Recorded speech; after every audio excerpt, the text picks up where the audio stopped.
नमस्कार। आज आमे जणे बेश जनाशुना चिकित्सक आउ चिंतक डॉक्टर बीएम हेग्डेंको किछि विचार उपरे कथा हेबा।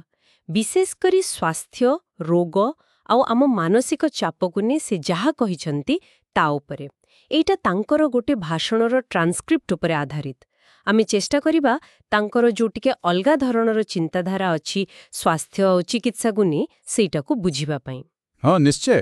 तांकर गोटे मूल कथा जहाँ मते बहुत आश्चर्य लागिला से कहउचंती जे सबु रोग माने साधारण थंडाठू कैंसर पर्यंत सबु किछि आम मनरु ही आरंभ हुए आउ सेई मन भितरे ही तार समाधान भी अछि। कथाटा टिके अलगा शुभुछि ना, चलंतु एटा गोटिके भलकी बुझिबा। हाँ देखंतु डॉक्टर हेग्डेंग को जुक्ति एला मनटा खाली आमर मुंड भितरे नाही। से कहंती एटा शरीरर प्रत्येकटी कोशिकारे अछि। आमर प्राय 120 ट्रिलियन कोशिका भितरे। ओहो 120 ट्रिलियन। हाँ माने आमर भावना आमर मानसिक अवस्था सीधा सड़क आम कोशिका स्तर रे काम करे। आउ से स्वास्थ्यर अर्थ भी टिके अलगा भावे कहंती।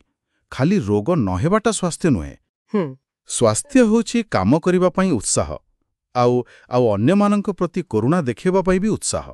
अच्छा एटा खाली नीति शिक्षा नुहे? ना ना, से कहंती एटा विज्ञान सम्मत। मनीष समाज पई परस्पर को साहाय्य करिबाटा जरूरी थिला बंचिबा पई। आउ से मनीष शरीर को गोटे बंद प्रणाली बा क्लोज्ड सिस्टम भली देखंती। क्लोज्ड सिस्टम माने शरीर भितरे निजको ठीक करिवार बहुत शक्ति अछि। गोटे भितरर थर्मोस्टाट भली आउ कोन। बुझिली। किंतु गोटे कथा, जदि सबु रोग मनरु आसुछि ताहले एक्सीडेंट किंबा इन्फेक्शन कथा कौन हबो? हुए तो से यार किछि गभीर अर्थरे कहूथिबे। अच्छा आउ गोटे कथा, से कहंती आधुनिक मेडिकल सिस्टम विषय टिके समालोचना कला भली। हाँ ठीक। से गोटे सिंड्रोम कथा कहंती किछिटा एमिति जे डाक्टर भाबुछंती तुमर किछि गोटे रोग अछि। हाँ सेटा बहुत मजादार कथा। से कहंती जने पूरा सुस्थ लोक जेतेबेले चेकअप पाई जाए बहुत थोड़ा से किछि गोटे रोगर लेवल नहीं ही फेरे। से गोटे अमेरिकी प्रोफेसर को उदाहरण दियंती जहां छात्र कहितिले जिए डाक्टर पाखकु जाए से रोगी हेई जाए। एमिति काई की हुई? तांको मतरे एहार गोटे बड़ कारण हेला आम परिसंख्यान आधारित मेडिसिन माने स्टैटिस्टिक्स। गोटे जिनिस नॉर्मल के नुहे सेटा एवरेज देखिकी कुआ जाए। हेले एवरेज बाहरे थिबा बहुत सुस्थ लोक भी असुस्थ कैटेगरी रे पड़े आसंती। अच्छा जहा को फॉल्स पॉजिटिव कहंती।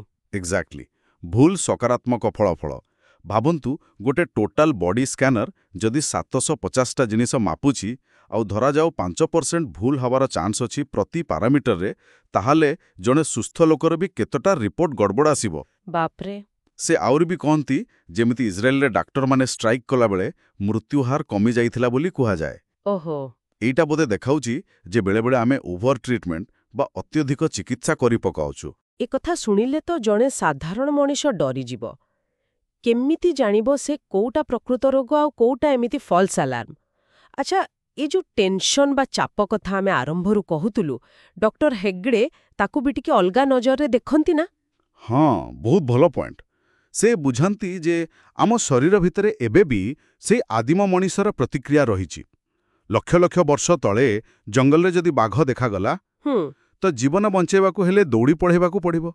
सेथिबाई शरीर सांगे सांगे ब्लड प्रेशर बढ़ाई दिए, शुगर बढ़ाई दिए, कोलेस्ट्रॉल सबू बढ़ाई दिए मांसपेशी को बेसी शक्ति देबा पाई। हाँ एटा हेला स्ट्रेस रेस्पॉन्स बा चाप समय प्रतिक्रिया। आ आजिकाली आमे तो बणरे बाघ देखुनु किंतु आमे समाज रे अलगा प्रकार बाघ देखुचु।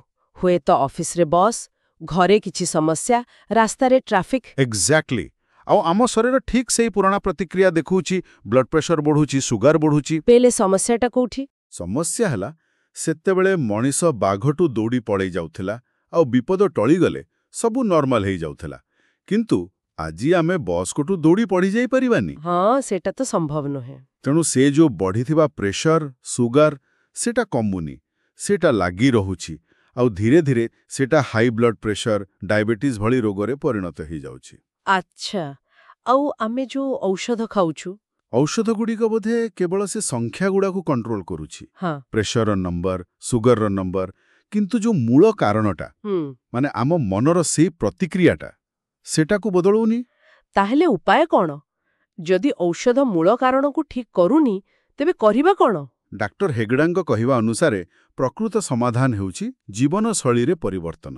କିନ୍ତୁ ଏଠି ସେ ଖାଲି ଖାଇବା ପିଇବା ବା ଏକ୍ସରସାଇଜ କଥା କହୁନାହାନ୍ତି। ତାହେଲେ ସବୁଠୁ ବଡ଼ କଥା ହେଲା ମନୋଭାବରେ ପରିବର୍ତ୍ତନ, ଆଟିଚ୍ୟୁଡ୍ ଚେଞ୍ଜ। ହୁଁ ଯେମିତି ସେଇ ବସ୍କୁ ବାଘ ବା ଶତ୍ରୁ ନ ଭାବି ଜଣେ ସାଧାରଣ ମଣିଷ ଭାବିବାକୁ ଚେଷ୍ଟା କରିବା, ହୁଁ ହୁଏତ ବନ୍ଧୁ ଭାବିବା। କଷ୍ଟ କାମ। ହଁ, କଷ୍ଟ। କିନ୍ତୁ ତାଙ୍କ ମତରେ ଏଇ ମାନସିକ ପରିବର୍ତ୍ତନ ହିଁ ଶରୀରର ସେଇ ଷ୍ଟ୍ରେସ୍ ରେସ୍ପନ୍ସକୁ ବଦଳେଇ ପାରିବ। ଏଇଟାକୁ ହିଁ ସେ କହୁଛନ୍ତି ପ୍ରକୃତ ଲାଇଫଷ୍ଟାଇଲ ଚେଞ୍ଜ ଆଉ ମନର ଶାନ୍ତି। ଓ ଜାଣିଛନ୍ତି, ଏ କଥା ପୁରା ନୂଆ ବି ନୁହେଁ। ଆଚ୍ଛା। ହଁ, ସେ କହନ୍ତି 1733 ମସିହାରେ ଜଣେ ଭିଏନା ପ୍ରଫେସର ବି ମାନସିକ ଶାନ୍ତିର ଗୁରୁତ୍ୱ କଥା କହିଥିଲେ। ବାଃ! ତାହେଲେ ମୋଟାମୋଟି ଭାବେ ଯଦି ଦେଖିବା, ଡାକ୍ତର ହେଗ୍ଡେଙ୍କ କଥାରୁ ଆମେ କ'ଣ ଶିଖିଲେ? ମୋତେ ଲାଗୁଛି ତିନିଟା ମୁଖ୍ୟ କଥା। ଗୋଟେ ହେଲା, ଆମ ମନର ପ୍ରଭାବ ଆମ ସ୍ୱାସ୍ଥ୍ୟ ଉପରେ ବହୁତ ବେଶୀ। ହଁ, ନିଶ୍ଚୟ। ଦ୍ୱିତୀୟତଃ, ଆଜିକାଲିର ଯୋଉ ମେଡିକାଲ ସିଷ୍ଟମ, ବିଶେଷ କରି ବେଳେବେଳେ ଯୋଉ ଅଧିକ ଟେଷ୍ଟ, ଅଧିକ ଚିନ୍ତା, ସେଇଟା ନିଜେ ଗୋଟେ ସମସ୍ୟା ହେଇପାରେ। ଆଉ ତୃତୀୟରେ, ପ୍ରକୃତ ଜୀବନଶୈଳୀ ପରିବର୍ତ୍ତନ ମାନେ ଖାଲି ବାହାରଟା ନୁହେଁ, ଆମ ଭିତରର ଦୃଷ୍ଟିକୋଣ ଆଉ ମନୋଭାବକୁ ବଦଳେଇବା। ଏକଦମ ଠିକ୍।